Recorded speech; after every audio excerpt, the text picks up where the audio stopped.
So my first question is, how do we implement and encourage entrepreneurial mindset in our students using internet and social media to our advantage, and also taking advantage of creator economy, like there are many content creators today, as you just mentioned, and along with that, how to have a balanced approach towards social media so that students don't lose the, the connection with real life.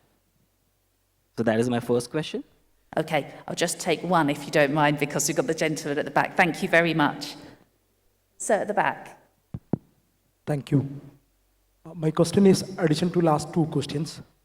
The prime concern is everybody talking about digitalization and technological advancement. My question is how we can control excessive use of digital devices, especially primary classes. Thank you. Thank you very much. Okay, now I'm conscious of time, so I'm going to go very quickly and ask for some quick fire thoughts on that. Two key themes, actually, how do we foster that spirit of entrepreneurialism for the future? And also, how do we keep the checks and balances between social media and it helping or hindering? Can I go first? So I'd love to take the question on entrepreneurial mindset. It's something that, that I love talking about. I think when you're in school or when you're in college, I mean, even if I go back to my own past, I think it's something that is imbibed from within. I think the Jugaad mindset, if you look at frugal innovation as a concept, it originated in India, and we as a country are very good at taking the very little that's available and making something beautiful out of it. So it's part of our DNA, it's already part of our existing collective consciousness that we grew up with in this country. And on top of that, we live in the post-Shark Tank world, right? So we live in a world where from last year onwards, for the first time ever, entrepreneurship became a dinner table conversation. Because before that, if you as a student were to go up to your parents and say, hey, you know what, I'm not going to take up that 5 lakh rupees per annum job and go and become an entrepreneur and go create jobs, they'd be like, shut up and take the job, right? That's what the original reaction would have been. But today, when you're seeing that there's more than 100 companies in the country which are called unicorns, and these are not horses with horns on them, these are companies which are valued at 7,000 crore rupees, which is a lot of money. I don't know how many zeros come in 7,000 crores, but there are more than 100 organizations in India which most of these companies are being built by people within the ages of 20 and 35. It gives you hope as a country, right? It gives you hope that tomorrow's youth are able to take that entrepreneurial dividend, that collective consciousness of Jugaad innovation, and is able to put it into their lives where they're able to solve problems of humanity, solve problems of society that they see around them. So I think it's as institutions, I'm going to speak about it from the institutional perspective, I think it is absolutely a necessity. My actual position in our organization is Chief Innovation Officer. This is what I do. I put the fire within young people and tell them to not take jobs. I think a lot of parents hate me for it, but so be it. If tomorrow's India has more problems solved around us, and I'm not just talking problems of technology, or access to technology, I'm also talking about societal problems where there's a lot of hate in our country, right? We see that on the news. We see that there are many problems which around societal problems, around environmental problems. A lot of that can be solved by entrepreneurs. In fact, even if you look at COVID, during the times of COVID, we saw community leadership like never before because young people took it upon themselves to find access to beds, access to oxygen concentrators, access to medical equipment, and they did that without thinking about without anything for themselves or what people would think and so on and so forth, or even what they would do in class, because human beings sort of came together, humanity came together. And then we complain about access to digital media and technology. Can you imagine if this was at the time of the Spanish flu, and I'm sorry, I'm going to I'm going to shut up soon. But if this was at the time of the Spanish flu 100 years ago when there was no access to technologies, have we ever heard of something like that? This entrepreneurial spirit was That's not there. great. That gets passed on through digital technologies. People are able to make friends with other people living in a very, very different part of the world and consult with them and create something beautiful and help save lives. Thank So if you. that is the way that digital technologies help, why stop it? Thank you. Let's come to some of the other panelists. We start, Rowan, and then we'll... Yeah, thanks. I mean, I think on the question of how do we encourage entrepreneurial mindset through social media, or sort of in general, I mean, I think there's a mindset that's kind of perhaps there in the collective consciousness, as Roy is saying, but there's also, you can also teach entrepreneurial skills. You can teach young people, or indeed not so young people, the skills they need to kind of build and grow a business successfully. So that's a part of it. But I also think role models is really important. You were talking about kind of unicorns, and I think, that's a real role social media can play, if we can sort of share positive role models of people who've created successful businesses. And I think that a really important thing here is diverse role models, so that every young person can see somebody who looks like them or who talks like them, who's gone on to kind of be a successful entrepreneur.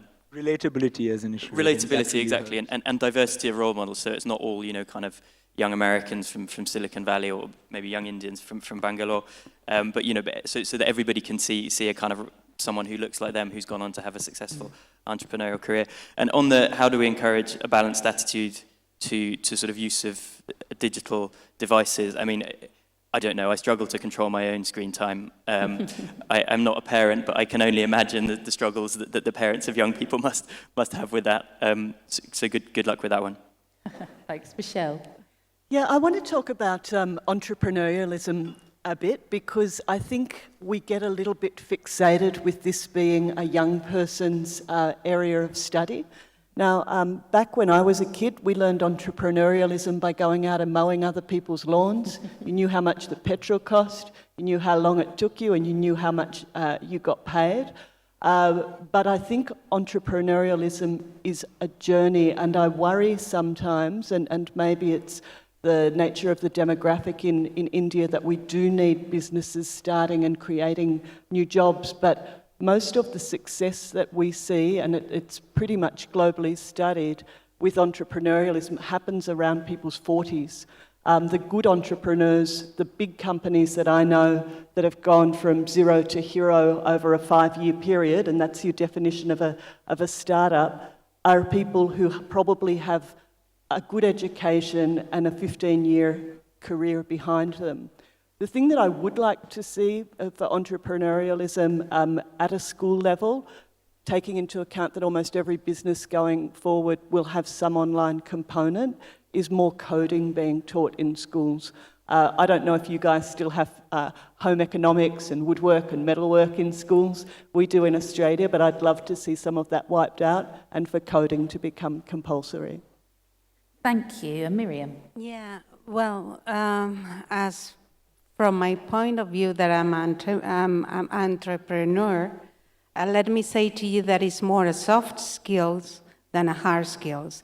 It's the way you are. You are someone that you are not afraid of many things, that you are courage to do some things, that you want to get, you're ambitious, that you have certain personality, so that you don't mind to get the risk to have a business, because having a business, trust me, is really tough. So it's good things, but it's tough. So these kind of soft skills have to be taught to the kids since they are very small, that they have to want something else and be ambitious. So that's and it's not a matter of money, no, it's a matter of getting farther, okay? So that's the thing. So that's the way to get more people having their own business. And apart from that, yes, they can know accounting, economics, and all those things, but that's easy. I mean, you go to the college and you learn 5 years, but it doesn't mean that if you go to the college and learn 5 years, you're going to be a good businessman or businesswoman. No, there is a certain way of personality that you need to have, and certain conditions that you need to very much support sometimes. So that's one thing. And about the question for the social media, I think we should teach our kids to have a critical thinking, okay? We cannot let them believe everything that they see. So the most important thing nowadays is that they should look at something and they have to have their own opinion and their own personality. Always they need also to confirm that what they have seen. So if social media is there and the internet is there and it's an extremely powerful tool, but we need to teach our kids how to use it so they are not spoiled and they use it in the right way.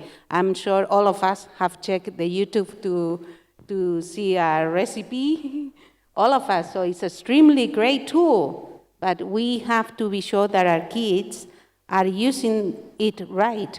And for sure, if you don't want them to see certain apps, you just don't need to put them in the iPad, as simple as that. So you just control what they do with the device. Okay. Let's take final point from Roy. Yeah. So one last point, which I think was, now that I think about it, the most crucial perhaps at schools, if you want to teach the entrepreneurial spirit here, is to teach young people to be shameless. And I think in India, we don't do that very well. We always hold them down when they ask questions, and when every time there's dissent, we always stop dissent. I think shamelessness in general is something that helps you get really ahead in life when you don't care enough about what people think or what society in general thinks about you. Because every time you're out there trying to raise money for your startup, for every 50 investors you meet, there'll be 48 who will say no. There'll be maybe one who will say a maybe, and then there's that one person who finally says a yes, right? So to deal with that rejection for getting said no to 48 times, you need a certain amount of shamelessness. And I think if that's taught better in schools, we'd create maybe from 100 unicorns, we go to 1,000 in the years to come. Thank you so much. Now, I'm very sorry to say we have now reached the end of this session. We've heard some brilliant expert advice and insights from our panel. Dr. Kumar sends his apologies. The traffic was very bad, so unfortunately he couldn't join us. But the insights we've heard have been absolutely amazing. So please join with me to thank our expert panel. Thank you.